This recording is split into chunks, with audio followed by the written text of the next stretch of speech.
Quem ouve a Rádio Cultura pode não imaginar a trajetória pioneira que a fez enquanto veículo de comunicação. Trajetória essa que teve início em 1932, ano da Revolução Constitucionalista. Para viajar pela história da primeira emissora de rádio de Araraquara, cidade do interior paulista, e uma das primeiras do Brasil, é preciso voltar no tempo.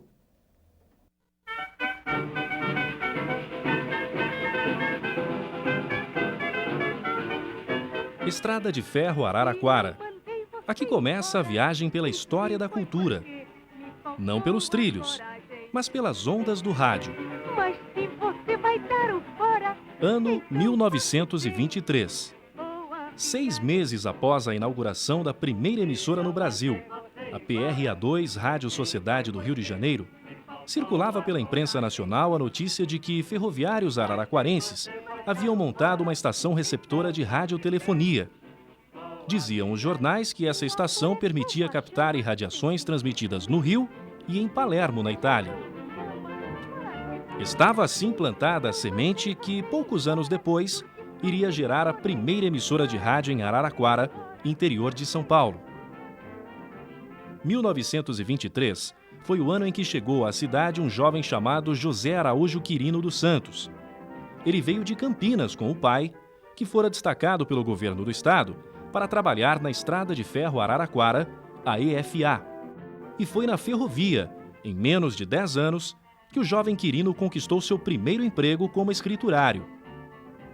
Na EFA teve os primeiros contatos com a telegrafia, na ocasião a forma mais confiável de se passar informações entre uma estação e outra, e com o rádio. Esses contatos fizeram a diferença na vida dele. Quirino passou a se dedicar cada vez mais àquela novidade incrível.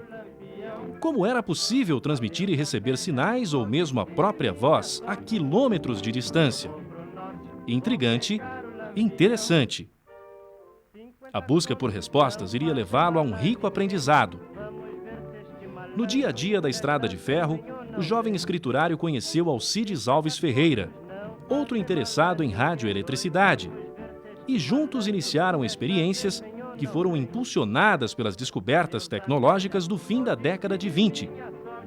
Tornaram-se entusiastas do rádio, dividindo o tempo entre as atividades na ferrovia e o hobby fascinante, como se dizia na época. Quirino foi além. Deu início à prática do radioamadorismo. E foram essas experiências, motivadas pela curiosidade, que deram origem em 1932 à Rádio Cultura Araraquara, menos de 10 anos depois da chegada do rádio ao Brasil, pelo esforço do professor Edgar Roquete Pinto. Mas será que José Quirino e Alcides Ferreira tinham ideia da dimensão que a emissora iria ganhar? Esta é a Cultura, em mais de 70 anos de existência. Uma rádio dividida em 3 partes: AM, onda tropical e FM, consolidada no mercado de comunicação de Araraquara. A longevidade criou entre os ouvintes algo extremamente importante: a tradição. Conhecida além dos limites da cidade pelo dinamismo de seus profissionais e pela qualidade dos programas que produz, a Rádio Cultura, em cada uma de suas 3 divisões, leva a sério o compromisso de informar, educar e entreter. Fazer o AM é muito gratificante, é uma coisa que você tem aquela liberdade, sabe, de estar conversando com o povo, principalmente com o público, o pessoal participa conosco, então é assim, é uma satisfação muito grande. Cada dia no rádio é uma história, você está sempre aprendendo e principalmente aprendendo com o ouvinte. Cada ouvinte é uma situação, cada ouvinte é uma reação e cada dia você lucra demais nesse processo. Equipamentos de última geração. Realidade bem diferente da época em que foi implantada. Na década de 30, imperava a precariedade. Hoje o computador ocupou o espaço. Processo irreversível. O grande ganho da presença do computador foi que acabou dando condições de você enfeitar muito mais a rádio, produzir muito mais a rádio. A rádio ganhou, o rádio em si, para quem está afim de trabalhar, é claro, ganhou muito mais condições de estar melhor produzido, melhor mostrado no ar. Você enfeita melhor a rádio, você tem condições de está dando um trato especial em cada programa com as suas identidades próprias, numa transmissão esportiva com muito recurso de vinhetas. Dá para se fazer um rádio bem mais elaborado. Tem momentos que a gente vê a produção hoje dos comerciais, das chamadas, que mesmo eu já estando no rádio há algum tempo, às vezes eu paro até para perguntar, caramba, como é que foi possível fazer sem isso antes? O desenvolvimento técnico faz parte da rádio. E é natural que seja assim. Não bastasse ser uma das primeiras do Brasil, a Cultura foi a primeira FM estéreo do interior de São Paulo. Na época, ainda tinha os discos que eram matriz SQ, que eram os discos quadrafônicos. Então ainda a gente usava o slogan Cultura FM Quadra Estéreo. Gente, e era muito interessante isso, porque quando nós rodávamos um disco codificado em SQ, a qualidade do equipamento era tão boa que saía perfeita, né? Quem tinha os receptores Marantz na época, quadrafônicos, era perfeita a decodificação, a demodulação. Não perdia nada na transmissão do sinal. Então isso é uma coisa que a gente fica muito feliz de ter vivido essa época e ter participado disso. Ações voltadas à comunidade destacam a emissora entre os demais veículos de comunicação de Araraquara.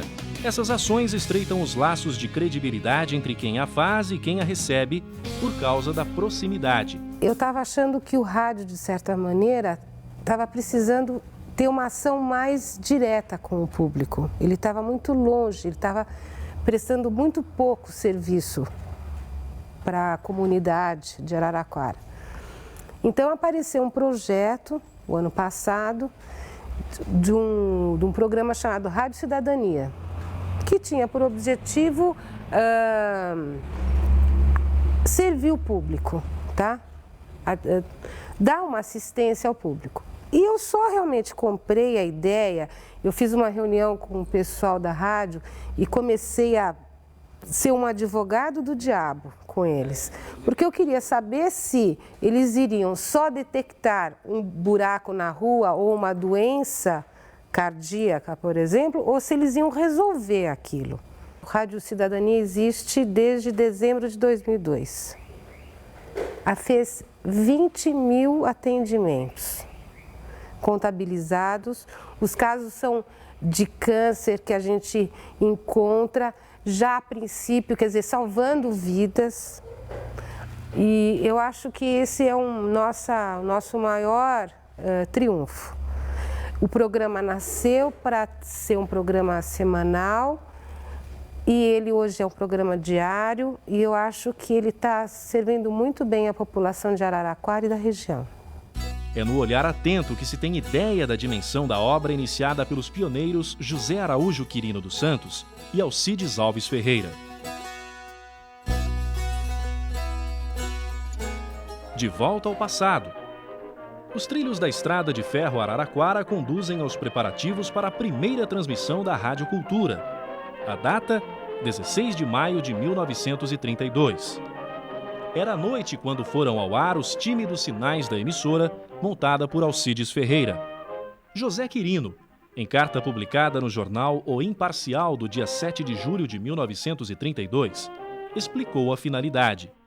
A Rádio Cultura Araraquara, introduzindo nesta cidade mais um elemento de progresso e adiantamento, irradiará boa música, conferências científicas e literárias, jogos esportivos, etc., para o que manterá uma linha telefônica própria, podendo, pois, as irradiações ter sua origem em diversos pontos da cidade, oferecendo desta forma a Araraquara um dos meios mais modernos de cultura, além de utilíssimo divertimento. O pioneirismo, no entanto, não se limitou às figuras de Quirino e Ferreira. As primeiras transmissões, consideradas experimentais, despertaram a curiosidade de um imigrante italiano industrial do setor têxtil em plena ascensão, Henrique Lupo. O futuro da rádio estava assegurado. José Araújo Quirino dos Santos, ele era meu tio, ele era genro do Henrique Lupo, ele era casado com uma filha do Henrique Lupo, minha tia, irmã do meu pai. E ele era um apaixonado por rádio, por comunicação, sempre foi apaixonado por comunicação.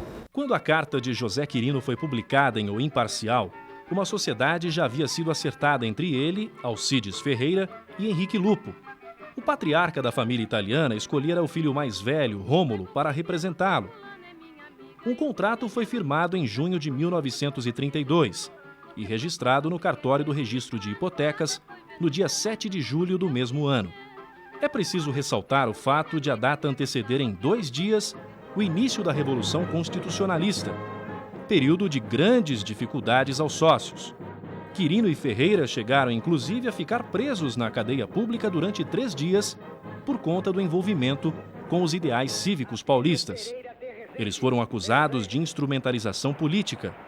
No período das transmissões experimentais em meio à Revolução de 32, os sons da cultura eram captados por um receptor na Casa Barbieri, na época especializada em pratarias, cristais, discos e vitrolas. Essas transmissões duravam em média 2 horas. Os sinais chegavam a um alto-falante instalado no piso superior do prédio. Diariamente, muitas pessoas ficavam em frente à loja para ouvir as últimas notícias do embate que se travava e também a programação musical. O endereço, Rua do Comércio, hoje 9 de julho, acabou se tornando a grande atração da cidade. Foi muito bonita a vinda da Rádio Cultura para Araraquara, porque ela deu para a cidade, foi mais divulgada a cidade. A Rádio Cultura foi a que iniciou o progresso da radiofonia em Araraquara. Pouco mais de um ano após a Revolução, precisamente em 5 de agosto de 1933, a Rádio Cultura passou a operar de modo oficial. A licença, no entanto, só veio em 12 de janeiro de 1934. Neste ano, a emissora passaria a ser conhecida pelo prefixo que recebera, PRD4. Rápida pausa nessa história para uma reflexão. A Rádio Cultura Araraquara surgiu, portanto, em meio a 2 marcos importantes, o da Revolução Constitucionalista e o do decreto de Getúlio Vargas, que tornava o rádio um veículo de comunicação comercial. Quando a gente está em 32, a gente está considerando o rádio com apenas 10 anos de existência, quer dizer, ele está engatinhando, ele está começando, mas, no entanto, a gente vê principalmente em São Paulo, capital, grande força do rádio como instrumento da divulgação das ideias revolucionárias. Então, os grandes speakers, que eram chamados os locutores naquela época, divulgavam essas cartas, essas recomendações dos revolucionários. Então, o rádio a gente pode considerá-lo como um grande instrumento. E aí o rádio também começa a se popularizar mais com essa divulgação, com essa investida política, que é o grande perfil que a gente tem do rádio, a participação política do rádio em várias ações da nossa história, e da história do Brasil e da história de São Paulo, neste momento revolucionário. E em 32 a gente tem um decreto do então presidente Getúlio Vargas que o quê? Ele possibilita a entrada de recursos financeiros. O que é? O comercial na rádio. E aí as rádios começam realmente a ter uma veia comercial e começam a se estruturar melhor para ser o que a gente tem hoje. A estruturação da rádio, tendo comercial, tendo programação mais definida. Reflexão feita, é hora de voltar à história. Em junho de 1935, Alcides Ferreira deixou a sociedade. Os motivos são desconhecidos. Nesse mesmo ano, começaram os preparativos para a construção de um prédio próprio à emissora, que desde o início funcionava ao lado da fábrica de meias da família Lupo. E por falar em Lupo, mais 4 filhos de Henrique passaram a fazer parte da sociedade pouco antes da inauguração das novas instalações na Avenida Espanha. Rolando, Aldo, Elvio e Wilton. O aumento dessa participação resultou em importantes conquistas. No dia 21 de maio de 1936, os sócios inauguraram, para orgulho da cidade, a maior, mais moderna e potente emissora de rádio do interior do estado, montada na Avenida Espanha por renomados especialistas vindos da Sociedade Rádio Educadora Paulista. Entre as novidades estavam uma torre de antena, um auditório para apresentação de radionovelas. O seu diretor e os que trabalharam na época, né, eles sempre primaram por um equipamento de qualidade de primeira linha, né? O prédio que abrigou a Rádio Cultura durante anos foi desocupado em 1995 após acordo entre membros da família Lupo. Uma parte continua em pé, outra não teve a mesma sorte. O auditório, palco de inúmeras apresentações radiofônicas, foi derrubado. Hoje, no local, há este estacionamento, dentro de um shopping center. Parte da história da rádio e da cidade desapareceu. O que mais incomoda, não só para nós urbanistas, mas para a cidade, é tirar o direito de conhecer a cultura nossa. Meus filhos não vão poder ver. Eu tive a sorte de poder conhecer. Mas os meus filhos não vão poder conhecer como que era toda aquela estrutura, como que era produzido. Então, eu acho difícil mensurar, mas é uma grande perda. A população podia ter acesso a isso. É um direito adquirido da cultura. Apesar de que Araraquara tem essas marcas, né, de destruir para depois tentar recuperar. Não adianta você destruir algo, você pode ter algum ego que você queira resolver, mas a partir do momento que você tem que você cria uma história, que você se transforma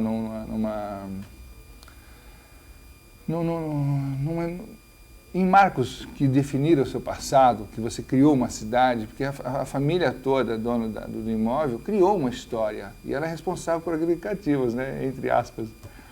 Então, eu acho que era um direito que tinha de manter, por uma questão, não só por custo de valores financeiros, só, era uma questão de história, de memória mesmo.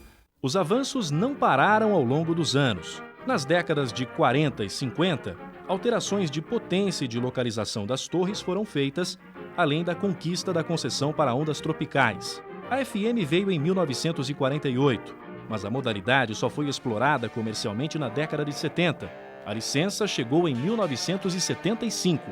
Alguns desses avanços aconteceram em meio ao desenvolvimento da TV no Brasil. Embora a concorrência tenha sido real, a cultura permaneceu firme, justificando os investimentos.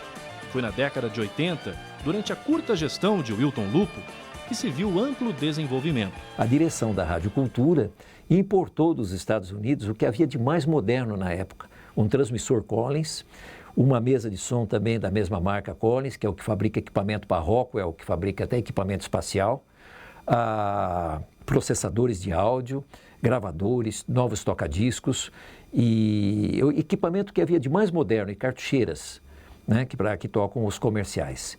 Era o que havia de mais moderno em qualquer rádio do mundo, nós tínhamos em Araraquara. José Quirino, o fundador, depois de quase 50 anos dedicados à rádio, aposentou-se em 1981. Ricardo, neto de Henrique, foi o último membro da família Lupo a presidi-la, depois de alterações no quadro de sócios. Foi feita uma composição em 87 que nós acabamos controlando a Rádio Cultura. Eu falo o grupo do Wilton Lupo, que era minha mãe, e do Rômulo Lupo, que era a Judite, Elisa Lupo. Eu, como era procurador das duas, fui administrar a Rádio Cultura. A tradicional emissora foi vendida em dezembro de 2000 para o então deputado federal Marcelo Barbieri. Nós tentamos várias saídas para viabilizar a rádio, economicamente, mas isso não foi possível. Nós não éramos do ramo e não conseguimos o nosso intento de viabilizar a rádio economicamente. Meses depois, a Cultura passou por mais um processo de venda. Desta vez, a família Montoro, detentora das rádios Morada do Sol, AM e FM em Araraquara, além de rádios em São Paulo e São Sebastião, no litoral norte paulista, assumiram o comando. Nós somos uma família de radialistas. Como existem famílias de advogados, médicos, educadores, nós somos uma família de radialistas. E o meu pai, desde os anos 50, trabalha com comunicação, com publicidade, com televisão. Ele foi o homem que criou todo o alicerce para a TV Globo, foi o homem de confiança do Roberto Marinho. Ele realizou um sonho, era comprar essa rádio. Com a Morada do Sol, ele fez o retorno dele à cidade. Ele se fez em São Paulo e voltou à cidade através da Morada do Sol. E foi uma compra que a gente não teve participação nenhuma, a gente que eu digo assim, nós, os filhos, nada. Foi uma coisa decidida entre o meu pai e o Marcelo e foi uma surpresa para todos nós. Uma boa surpresa e ele realizou um sonho. Desde a saída do antigo prédio da Avenida Espanha em 1995, a Rádio Cultura ocupa um casarão adaptado da família Lupo na Avenida Feijó, enquanto uma nova sede é construída na Avenida Bento de Abreu, região nobre da cidade. O rádio, ele tem um papel muito importante de uma maneira global, de uma maneira ampla. Ele tem 81 anos, a Rádio Cultura tem 71. E nós vamos fazer muita força para o rádio continuar sendo o veículo, no meu ponto de vista, mais importante para todos. Daqui uns 3 anos, o rádio vai estar digital e nós vamos estar juntos. Nós vamos fazer isso em Araraquara. Porque Araraquara é,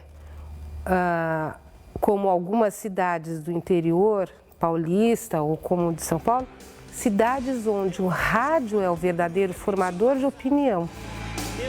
A Rádio Cultura Araraquara segue, preparando-se para mais uma etapa de seu desenvolvimento, de sua história. Afinal, o tempo não para. 1938. Um levantamento mostrou que no rádio brasileiro a liderança do radioteatro era maciça. A pesquisa de audiência fez com que a PRD4 fizesse investimentos no gênero.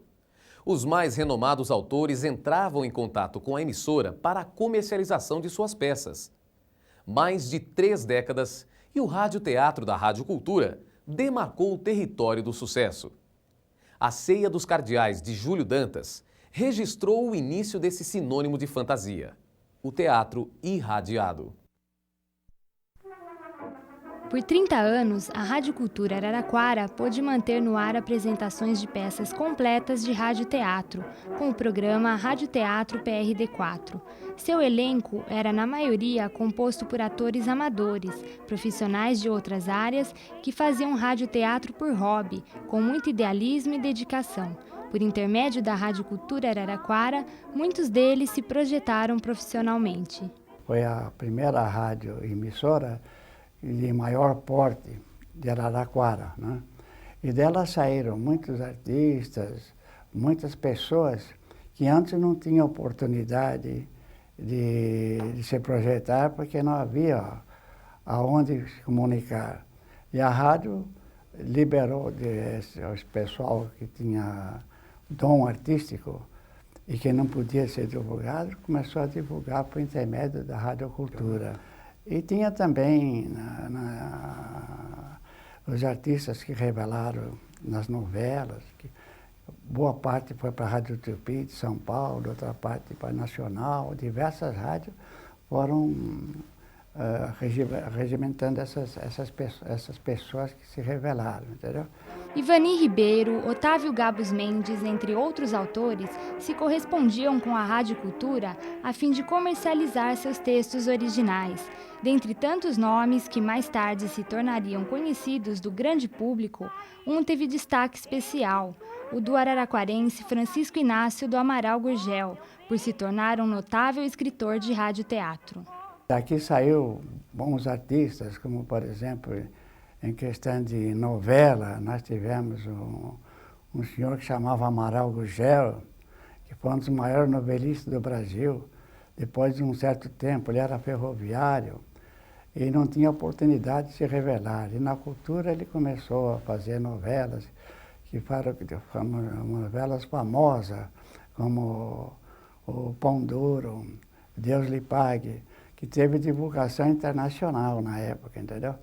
As peças de radioteatro da PRD4 eram encenadas em seu próprio auditório, mas em várias oportunidades elas foram apresentadas aqui, onde atualmente funciona a Prefeitura de Araraquara. Antes, como Teatro Municipal, o local abrigava vários tipos de espetáculos e reuniões políticas da época.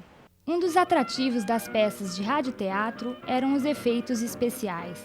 Os ruídos produzidos despertavam a imaginação e, consequentemente, a curiosidade dos ouvintes.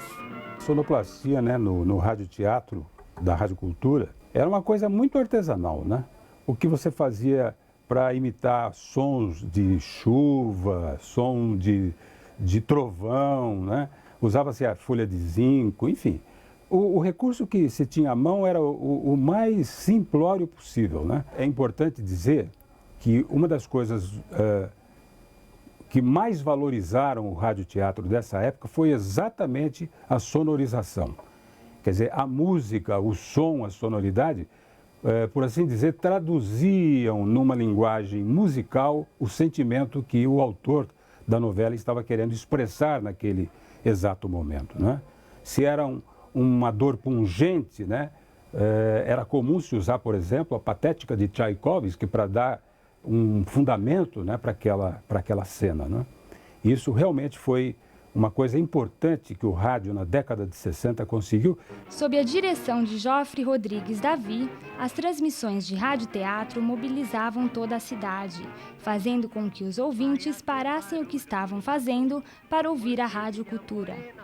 O rádio-teatro era levado ao ar às 2 horas da tarde do sábado, chamava-se exatamente Rádio-Teatro PRD4, era uma apresentação feita ao vivo, né? Os atores todos, não que decorassem os seus papéis, eles tinham cada qual o seu roteiro para seguir, né? E com o roteiro, depois de um ensaio que era realizado na quarta-feira, eles se colocavam prontos para a encenação. É preciso que se registre o fato de que era realmente uma coisa que chamava a atenção das pessoas, né? As pessoas da época demonstravam isso com muita clareza, né? Porque a cidade, praticamente aos sábados, 2 horas da tarde, parava para ouvir o Rádio-Teatro PRD4. E como eu lhe disse, muita gente ia ver a encenação no próprio auditório da Rádio Cultura. Era muito significativo o público que gostava dessas apresentações. A partir de 1941, o cinema toma conta do Brasil. A Rádio Cultura Araraquara se adianta com a radiofonização dos filmes por meio do rádio-teatro. Por outro lado, o cinema também tirava proveito dessas transmissões, uma vez que o ouvinte ficava na expectativa de assistir aos filmes ouvidos no rádio. A Rádio Cultura, ela conseguiu uma ligação do estúdio da Cinematográfica Afonso, na época o Cine Odeon, esse mesmo cinema que fica em frente à Casa da Cultura hoje, né? Ela conseguiu uma conexão por linha telefônica e ela trazia o som das trilhas dos filmes para dentro do estúdio da rádio. E gravava aquilo, num gravador que eu me lembro até a marca, era um gravador Ampex. E com esse recurso melhorou demais, né, a sonoplastia no rádio. Óperas completas, inúmeros concertos e sinfonias. Nem 20 anos de existência e em 1948 mais de 11 mil títulos. Motivo de inveja por parte de colecionadores e amantes da radiodifusão, a discoteca da Rádio Cultura foi considerada uma das maiores e mais completas do país.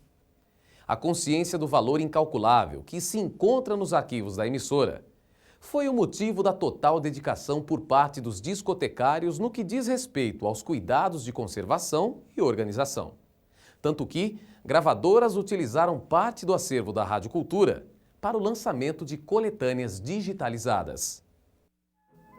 Quando a Rádio Cultura iniciou suas atividades na década de 30, os discos gravados em 78 rotações tinham acabado de surgir no cenário nacional. Assim como o rádio, o processo de gravação era também uma novidade da primeira metade do século XX. A gravação digital conhecida hoje é livre de inúmeros problemas que deterioravam a qualidade do som reproduzido nos discos. Na emissora, o cuidado com o acervo fonográfico era muito grande e incluía como regra a troca da agulha do toca-discos a cada 2 músicas executadas. Os discotecários que trabalharam na Rádio Cultura sempre primaram pela manutenção da qualidade dos discos, tendo bem em mente que o valor destas obras é incalculável. Em 1948, eram aproximadamente 11 mil discos, incluindo 12 óperas completas, as 9 sinfonias de Beethoven, além de inúmeros concertos, sinfonias e sonatas de diversos autores. No relatório de encerramento do ano de 1949, o gerente José Quirino especificava que a discoteca continha 11.229 discos. A discoteca da Rádio Cultura foi considerada, na época, uma das maiores e mais completas discotecas do interior do estado de São Paulo. Porque não tinha aquele esquema de receber um disco e simplesmente colocar, amontoar lá. A discoteca da Rádio Cultura era organizada, o disco era registrado. Se fosse um 78 rotações, constava o número de gravadora, o número dele na rádio, o nome da música do lado A do 78, o nome da música do lado B, era feita uma ficha. A emissora era exaltada por colecionadores e pessoas ligadas à área musical como inigualável em raridades e quantidade, dizendo-se que seria apenas superada pela da Rádio Gazeta de São Paulo. Prova disso é o fato de que a gravadora Revivendo de Curitiba, Paraná, utilizou os velhos discos 78 rotações, acumulados e conservados impecavelmente, para o lançamento de raridades fonográficas da música popular em CDs. A emissora emprestou os discos sem qualquer exigência de recompensa. As edições com o selo Revivendo contêm em seu encarte um pequeno agradecimento à Rádio Cultura pela colaboração. Agora, recentemente, na década de 90, se me não falha a memória, em 1993, a Rádio Cultura, quando foi mudar da Avenida Espanha para a Avenida Feijó, não comportava mais trazer aquela discoteca para cá. Primeiro porque ela não ia ter grandes utilidades a não ser para pesquisa. Então a gente pensou, mas peraí, se ela vai servir para pesquisa, então vamos doar para o município, e na época foi doado para a Fundarte, para que as pessoas pudessem continuar fazendo trabalho de escola, que a Rádio Cultura contribuiu muito com as escolas, oferecendo a discoteca para que os alunos fizessem pesquisa, evidentemente com a participação do discotecário. Músicas antigas que não foram disponibilizadas em CD foram gravadas primeiramente em minidisc, um pequeno disco óptico digital que permite a gravação e regravação de áudio com qualidade semelhante ao CD. Essa tecnologia chegou ao Brasil no final dos anos 80 e começou a ser utilizada pela Rádio Cultura no início da década de 90. Posteriormente, o material que precisava ser restaurado dos antigos discos de vinil passou a ser digitalizado e armazenado em computador, que conta com programas de edição de áudio que melhoram a qualidade do som das gravações antigas. A plástica, o estilo da comunicação, a qualidade da programação e a interatividade com os ouvintes sempre marcaram a trajetória da Rádio Cultura. O departamento artístico da rádio, o responsável pela forma em que o produto final será veiculado, sempre se preocupou em transmitir sucessos contemporâneos e do passado em sua programação musical, tanto quanto firmar a sua identidade plástica com a mais alta qualidade em produções. O departamento artístico da Rádio Cultura sempre aguçou os sentidos de seus ouvintes. A programação musical determinou o estilo e marcou a história da Rádio Cultura Araraquara. Em uma emissora que nasceu executando canções de consagrados autores e intérpretes, a atual intenção de tocar o sucesso se faz presente dentro de uma filosofia que pouco difere do que foi aplicado na década de 30. Tocar o que o público quer ouvir. Este é o pensamento presente em todos os momentos da história da Rádio Cultura. A primeira grande mudança na programação musical da Rádio Cultura ocorreu na década de 60. A partir de 61, o rádio começou a ter uma alteração muito grande, começaram a chegar os movimentos jovens com mais força, que até então nós tínhamos a música jovem. Nós tínhamos a música jovem que era Sérgio Murilo, Celi Campelo, Tony Campelo, Carlos Gonzaga.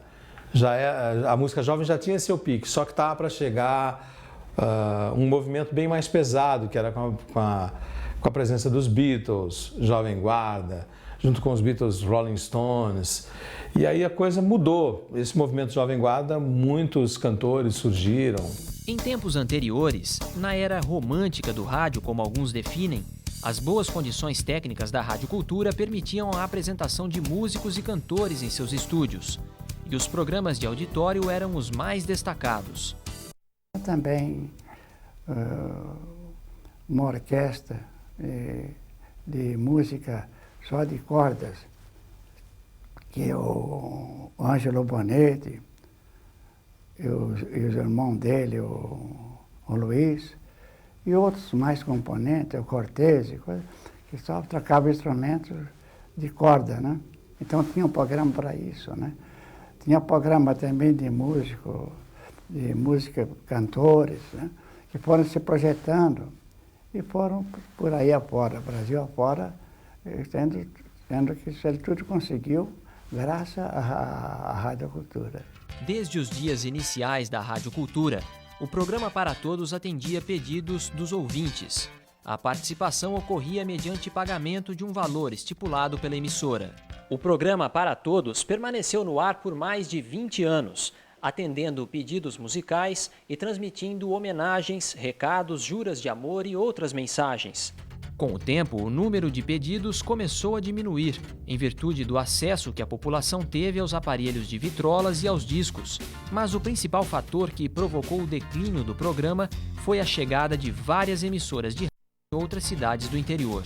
Para dar vida à programação musical, o elemento humano sempre foi e continua sendo indispensável, seja na época em que as gravações eram ficção, ou na atualidade, em que o computador é capaz de manter a emissora no ar, mesmo sem a necessidade de alguém presente no estúdio. Mas uma função ainda é essencial: a locução.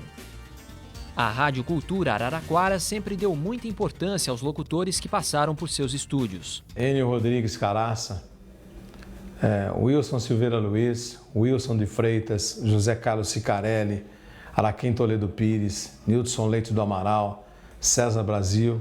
César Brasil veio da Eldorado, tinha um vozeirão, fazia noticiário, parada de notícias. Marcos Ribeiro Pericinoto, Marcelo Zamarian, Marli Nogueira, Marli Dorsa. O departamento artístico da emissora acompanhou o aperfeiçoamento da chamada plástica do rádio, que envolve a inserção de vinhetas, trilhas musicais e outros efeitos sonoros que enfeitam o produto final para a transmissão. E a Rádio Cultura sempre procurou estar junto a isso, ou às vezes até um pouco mais à frente. Por exemplo, nos anos 70, a rádio já tinha uma grande produção de vinhetas dentro dos recursos que existiam na época, buscava estúdios, buscava aquilo que de novo estava surgindo. Já no comecinho dos anos 80, ou ainda final dos anos 70, nós passamos a ter vinhetas produzidas até em estúdios fora do país. E hoje, com o computador, você tem muito mais recurso, dá para estar se criando muita coisa em relação à plástica da rádio. A plástica, a preocupação com a plástica não é só um enfeite entre um comercial e outro, entre uma música e outra, identificação de um programa. O próprio comercial faz parte do item plástica do rádio. A própria produção do comercial também leva-se muito em conta a parte artística da rádio. Não só a mensagem comercial, aquela mensagem de estar tentando se vender um produto, mas também de estar se colocando um item atraente, alguma coisa atrativa no ar. A constante busca pela inovação com qualidade motivou a produção de vinhetas cantadas nos estúdios da Giant Creative Productions, nos Estados Unidos da América. A Rádio Cultura Araraquara foi a segunda emissora do Brasil a trabalhar com produções deste tradicional e bem conceituado estúdio de produção em 1980. 2 anos mais tarde, foram produzidas vinhetas com a TM Century, outra produtora americana conhecida mundialmente. Jornal Falado. Notícias do mundo. D4 em notícias. Parada de notícias. Seja qual for o nome, seja qual for a época, o Departamento de Jornalismo da Rádio Cultura tornou-se memorável. O jornalismo sempre esteve presente na Rádio Cultura, desde o início, em 1932, ano em que foi ao ar pela primeira vez, a emissora já relatava à população de Araraquara o andamento do conflito liderado pelos paulistas, que marcou a luta pela constitucionalização do país. As notícias da Revolução despertavam a curiosidade, causavam espanto. Nesse período, tudo o que se sabia a respeito da guerra era o que a rádio divulgava. Não que o jornal impresso fosse ruim, na verdade não havia como competir, uma vez que a Cultura contava com um telegrafista que recebia as últimas informações, oriundas das agências noticiosas. Ele transformava rapidamente pontos e traços do código Morse em textos radiofônicos. O que era divulgado em um dia na rádio, saía no outro no jornal. A telegrafia era, sim, um recurso muito eficiente para a cultura. Nós tínhamos no passado os famosos radiotelegrafistas, que eram os senhores que ficavam com o fone no ouvido na frente de um receptor de onda curta, pegando as notícias que vinham por código Morse em sinais telegráficos, a France Press, United Press, a agência Reuters, e onde coletavam as notícias nacionais e internacionais para poder fazer a lauda do dia e do dia seguinte também. Pouco mais para frente foram suprimidos pelas máquinas de telex, que eram as máquinas que faziam o papel do radiotelegrafista, que elas recebiam também em código e transformavam em letras impressas já.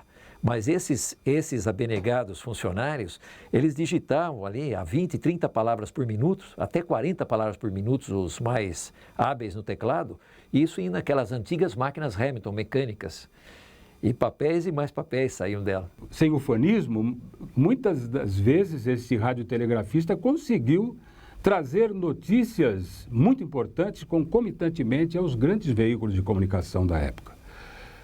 Por exemplo, a morte de John Kennedy foi noticiada exatamente no mesmo momento em que isso acontecia. Me lembro que o senhor José Filié Serrano, que era o nosso radiotelegrafista, entrou para dentro do estúdio emocionado, ofegante, né? Porque veio correndo para trazer a nota em primeira mão. Mais de 70 anos se passaram. Vieram os gravadores portáteis, os aparelhos de fax, os celulares, a internet. A tecnologia tornou-se, aos poucos, importante aliado no trabalho jornalístico da rádio. O gravador, como instrumento de reportagem externa, que eu me lembro foi mais ou menos em 64, 65, a primeira vez que eu empunhei um gravador para fazer uma reportagem externa. Era um gravador enorme, né, uma caixa, uma verdadeira caixa, como essas caixas que existem hoje de ferramenta, né, e que você levava, né, e no caso eu fui entrevistar um jogador no Hotel São Bento, aqui de Araraquara. O Corinthians, que era o time que se apresentava, estava hospedado lá. Por não saber que no Hotel São Bento a voltagem no prédio era diferente das demais, eu queimei o gravador. Simplesmente o gravador derreteu-se no momento da reportagem, né? O que foi para mim uma grande frustração, porque acabei perdendo até a reportagem.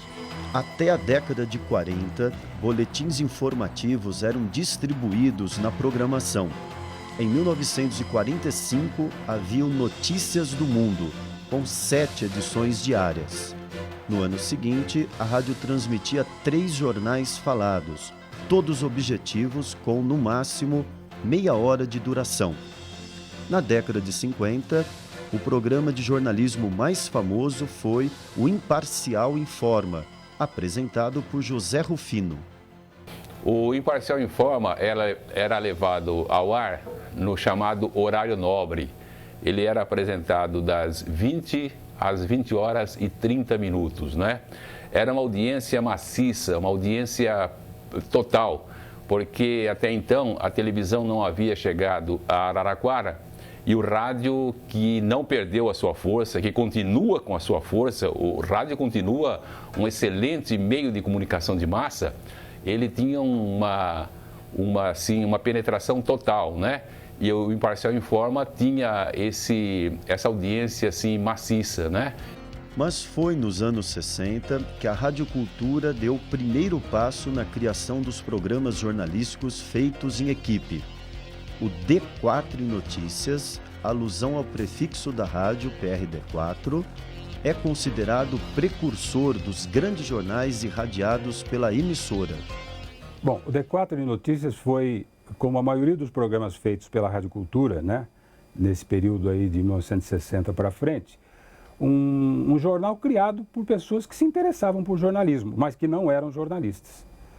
Né, o Sidney Schiavon era fiscal da Receita. Né, o Nilton Leite Amaral, na época não era formado em advocacia ainda, mas trabalhava na Estrada de Ferro. Mas um belo dia alguém teve a ideia, um deles, eu não me lembro quem, e fomos todos falar com o seu Quirino, que era o diretor-gerente da Radiocultura. Olha, queremos fazer um jornal às 8h30 da manhã. E aí, liberado o horário, passou-se a trabalhar, né, com a distribuição daquilo que cada um ia ter que fazer para o jornal ir para o ar, né?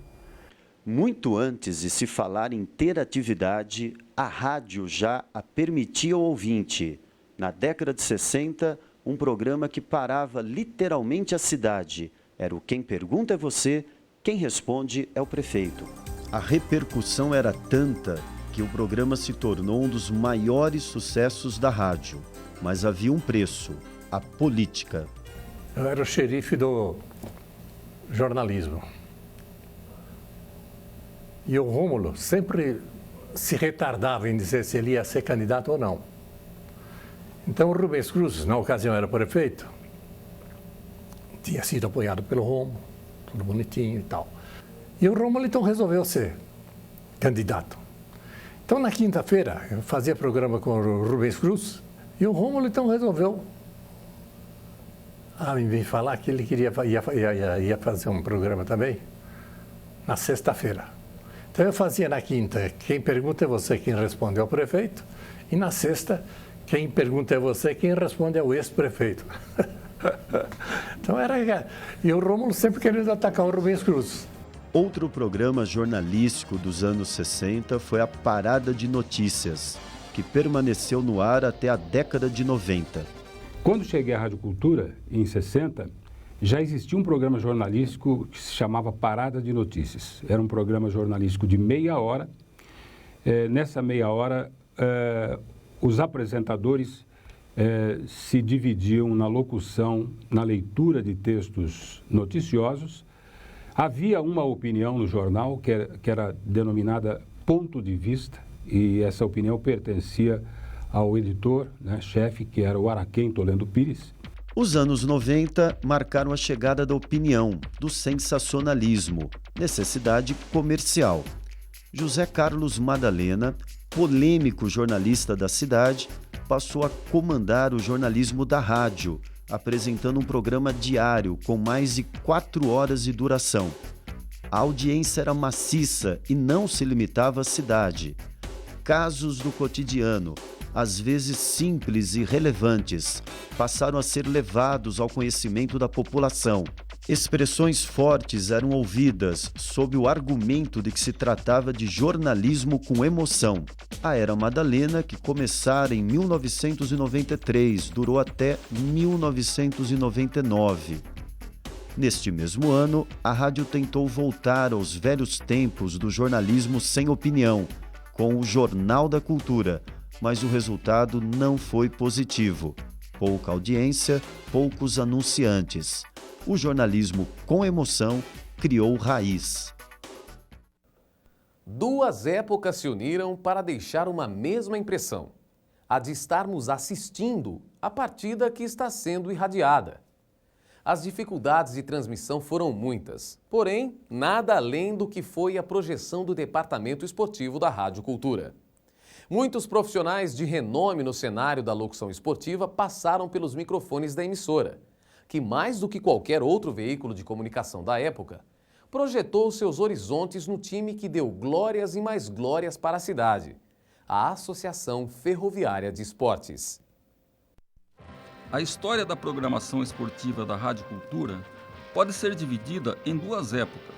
O momento que representou a pré-história do rádio esportivo em Araraquara nos anos 30 e 40 e a nova situação que ocorre com o surgimento da Associação Ferroviária de Esportes na década de 50.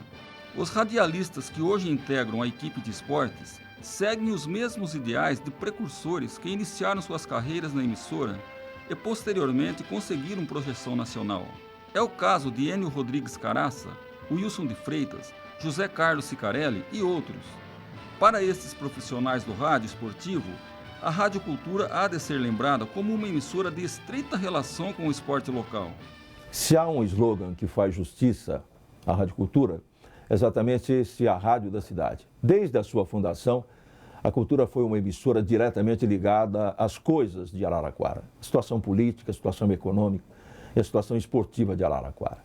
Então, quando a Ferroviária nasceu em 1950 e teve aquele período maravilhoso, a Rádio Cultura sempre esteve ao lado da Ferroviária, jamais faltaram as transmissões. E a Cultura, de lá para cá, até hoje, foi sempre uma parceira da Associação Ferroviária de Esportes, tanto nos bons momentos como nesses momentos tristes e terríveis que estamos vivendo agora. Muitos fatos marcaram época na programação esportiva da Rádio Cultura, como a retransmissão da Copa do Mundo de 1938 e a passagem de Nicolau Tuma, consagrado cronista esportivo de São Paulo, que transmitiu o primeiro jogo irradiado para todo o estado, partida beneficente que ocorreu no Estádio Municipal em Araraquara. A programação esportiva, a partir dos anos 50, ganha projeção diretamente proporcional ao prestígio e aos êxitos do time de futebol da Associação Ferroviária de Esportes no cenário nacional. A Gazeta Esportiva, de 22 de novembro de 1958, noticiou a inauguração da Sala dos Esportes da Rádio Cultura Araraquara, com muitos elogios ao trabalho dos profissionais e às condições técnicas da época. E a qualidade disso era boa para a época, porque não tinha outra tecnologia. Mesmo possuindo boas condições técnicas, ainda no período entre os anos 50 e 60, as dificuldades para a realização de uma transmissão esportiva não eram poucas. Eu poderia citar viajar para acompanhar a Ferroviária fora de Araraquara, transmitir o jogo, achar que tivesse transmitido o jogo e parte da transmissão pura e simplesmente não havia ido ao ar. Por quê? Naquele tempo não havia apenas uma companhia telefônica. Existiam várias companhias telefônicas que passavam invariavelmente pela zona rural de várias cidades. E em algum lugar essa linha pifava e não era mais restabelecida. Eram dificuldades da época, agregadas também ao equipamento deficiente e às próprias dificuldades naturais do rádio daquele tempo. A atual utilização da internet para sustentar as informações dos plantões esportivos representa uma grande mudança no trabalho de apresentar resultados durante as transmissões. A chegada da internet é evidente que facilitou muito o trabalho do plantonista, né? Porque o resultado é imediato, ele acontece e você já tem na tela do seu computador o resultado em si, quem marcou, os minutos que aconteceram, os gols e tudo mais. Ao passo que no passado, não muito distante, esse mesmo tipo de trabalho a gente realizava o trabalho de escuta através de emissoras de fora, né, ondas curtas. Então a gente passava a mão no rádio, levava para o estúdio, era uma dificuldade danada para se captar o som, porque as interferências baixavam o nível de recepção. Então a gente ficava evidentemente colado no rádio para acompanhar os jogos que aconteciam pelo Brasil. Então a gente fazia o serviço de escuta ouvindo Bandeirantes, a Rádio Record, Nacional, na época no caso, Jovem Pan, enfim, tudo mais. As dificuldades técnicas do passado despertavam nos radialistas motivações diferentes das observadas hoje em dia. E às vezes essa dificuldade técnica só era mesmo superada com amor, com profissionalismo, com aquele senso de responsabilidade que os profissionais tinham na época. Mas depois a coisa evoluiu, foi melhorando e hoje nós temos aí o satélite que coloca o som de uma equipe esportiva no ar, no rádio, na televisão, em qualquer momento. Mas foram períodos que eu chamaria de históricos, né? De muita raça, de muita vibração, de muita determinação. E foi o alicerce fantástico do rádio esportivo, não só em Araraquara, mas também do rádio esportivo em todo o Brasil. Apesar do grande enfoque ao time da Ferroviária, a Rádio Cultura Araraquara não se limitou a transmitir jogos de futebol, característica constante em muitas emissoras. A Rádio Cultura e a nossa equipe foram as primeiras a transmitir, por exemplo, voleibol no Brasil como rádio. O vôlei sempre foi alvo da televisão, mas no rádio não. E eu me lembro muito bem que uma equipe do jornal Lance veio até Araraquara exatamente para fazer uma matéria com o Lupo Náutico e uma matéria com a equipe esportiva dos campeões da Bola da Cultura, exatamente porque foi a primeira equipe a transmitir voleibol no rádio brasileiro. Sua magia incontestável. O dinamismo que marcou mais de 7 décadas. Uma história pioneira da radiodifusão que jamais será esquecida. Resgatá-la significa preservar a cultura para as próximas gerações. Esta é a Rádio Cultura Araraquara Limitada. ZYK 546, AM 790 kHz, ZYG 855, onda tropical 3.365 kHz, faixa de 90 metros, e ZYD 805, frequência modulada estéreo 97,3 MHz, uma emissora do estado de São Paulo, Brasil.